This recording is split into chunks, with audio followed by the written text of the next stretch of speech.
Over the past year, we've seen dramatic breakthroughs in Israel's quest for peace. The new relations between Israel and the UAE, Bahrain, Sudan, and Morocco means that half the Arab population of the Middle East and North Africa now live in countries with formal diplomatic ties with the Jewish state. It's an incredible change and an exciting time. I think about this transformative moment with tremendous pride. These 4 agreements are a byproduct of our community's tireless work with Congress to strengthen and expand the U.S.-Israel relationship and ensure that the security and viability of the Jewish state is not up for debate. The Abraham Accords reinforced that those seeking peace and prosperity benefit from a relationship with Israel. Tonight, I'm honored to be joined by the Foreign Minister of Morocco, His Excellency Naaser Bourita, whose country has a deep history with the United States, a rich Jewish history, and a fascinating, albeit quiet history with Israel. Minister Bourita, thank you so much for joining us this evening. And let me start by saying Ramadan Mubarak. Thank you. Thank you very much, Betsy, for the invitation and for this opportunity to exchange with you. Thank you also, and Ramadan Mubarak to all those who are fasting.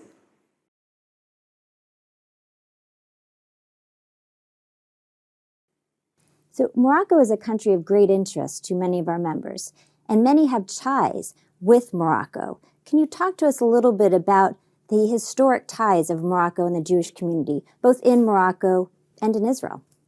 I wonder if we can talk about Morocco and the Jewish community as a separate bodies, because they are one community. The Jewish population has lived in Morocco for centuries. They are part of the Moroccan population. They have nourished and enriched the Moroccan identity. And that's why our constitution may be the only one in the Arab and Islamic world which is mentioning the Jewish component as an important component of the Moroccan identity. This relation is also about a relation between the Jewish community and the Moroccan monarchs, a very long history, back to the 15th century when the Jewish community was expelled from Andalusia. They were welcomed in Morocco.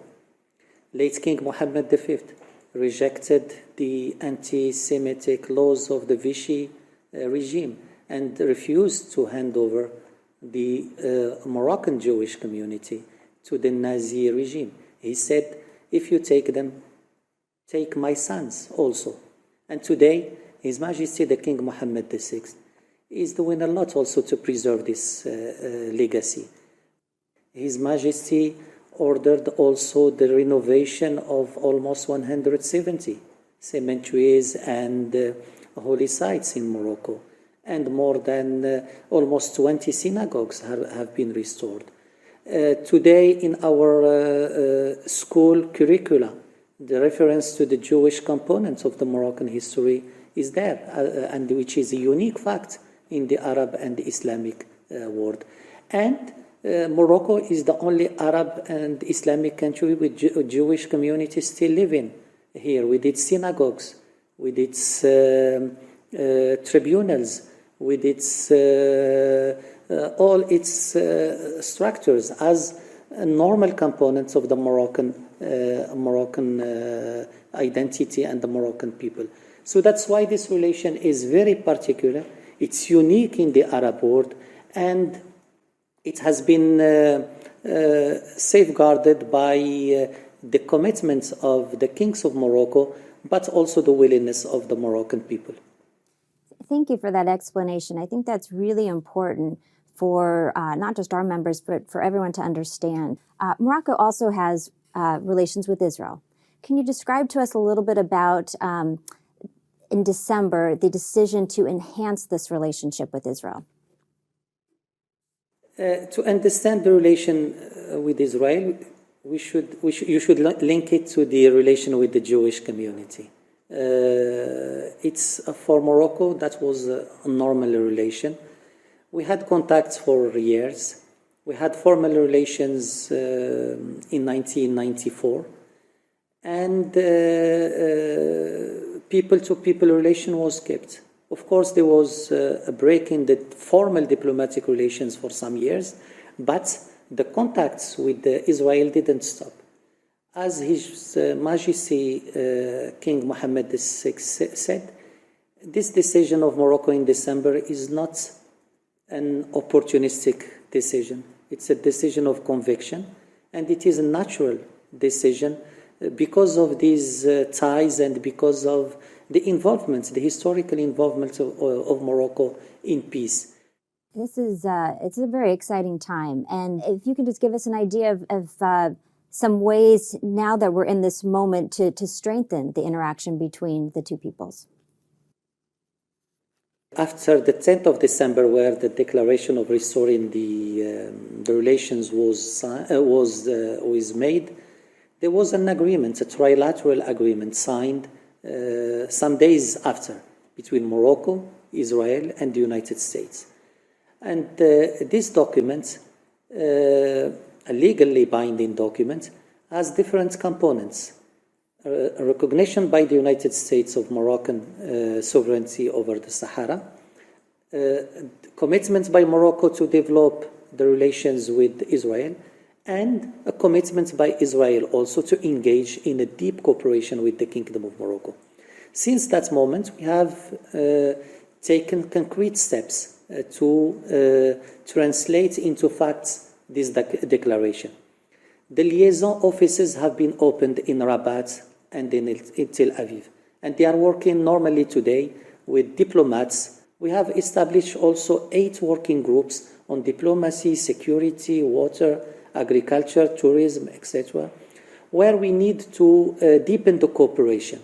So we have today all the tools for cooperation. We have also the political willingness. I hope very soon we will exchange high-level visits. The sky is the only limit. And we are, as His Majesty said, Morocco is sincere in this commitment. And as it is a decision of conviction, we will go as far as possible in developing the bilateral cooperation for the benefit of the two people and for the benefit of the region also.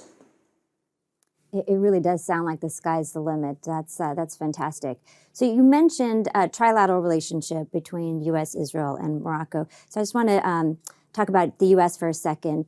Many people might not know that the U.S. and Morocco signed a treaty of peace and friendship in 1786. So can you tell us a little bit about the U.S. and Morocco relationship now?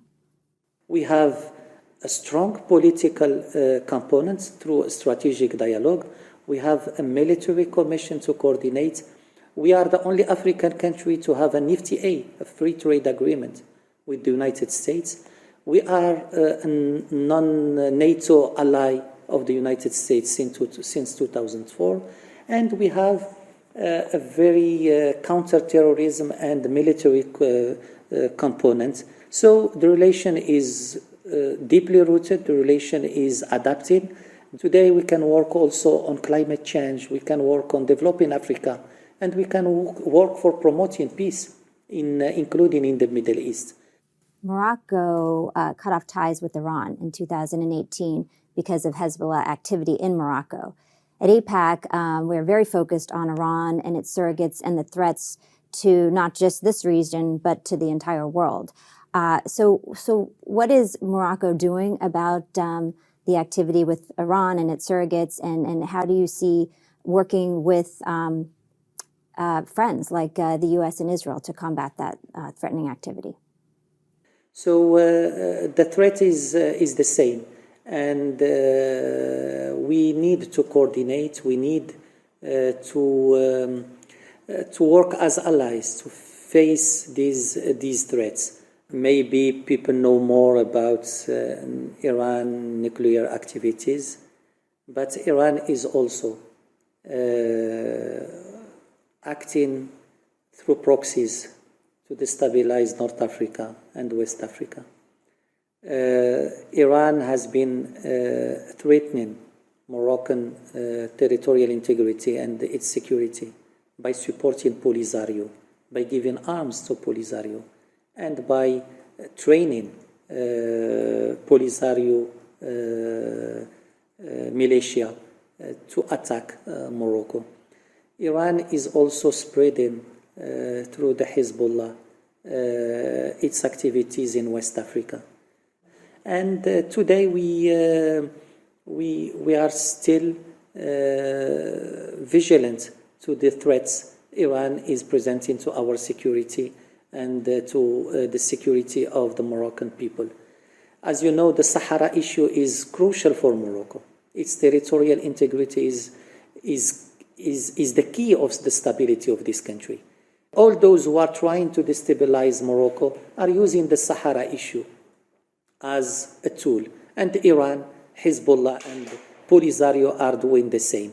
So that's why it's very important also, while giving attention to what Iran is doing in its nuclear program or in acting against some of its neighbor, to pay attention to what Iran is doing to other allies of the United States in this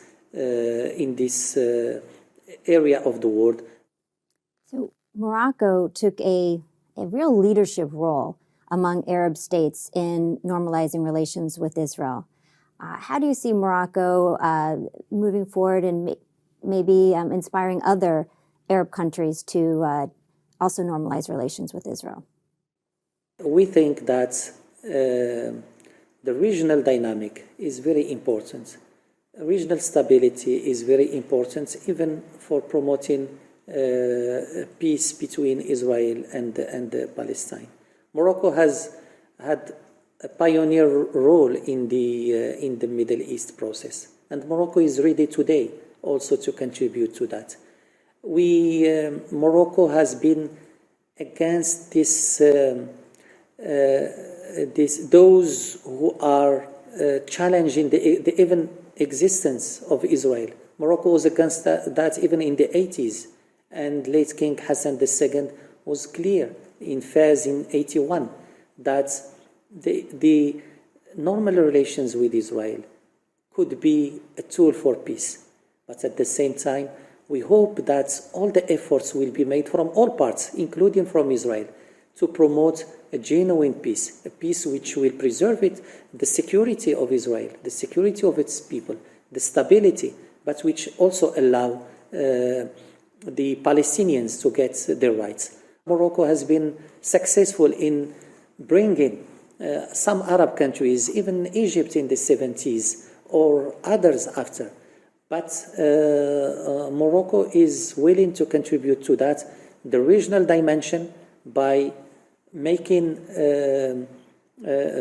other Arab countries join in this positive regional dynamic, but also promoting peace and talks between Israelis and Palestinians to resolve this long-standing issue. His Majesty has been also defending the special status of Jerusalem to be open to the three religions and to keep its special status as an area where all the believers could pray for God. And we are in Ramadan today, and it is important to promote also these values of tolerance and values of accepting each other in that part of the world also, as it was the case in Morocco, as it is the case in Morocco for years. What happened in Morocco could be an inspiration for others. Thank you, Minister. That is inspiring, and it has been a pleasure and an honor speaking with you. And as I mentioned earlier, before the call, I really look forward to coming to visit in person. Thank you. I take it as a commitment to come very soon to visit us here in Morocco. You will be most welcome. Thank you. It was a pleasure talking to you, Betty.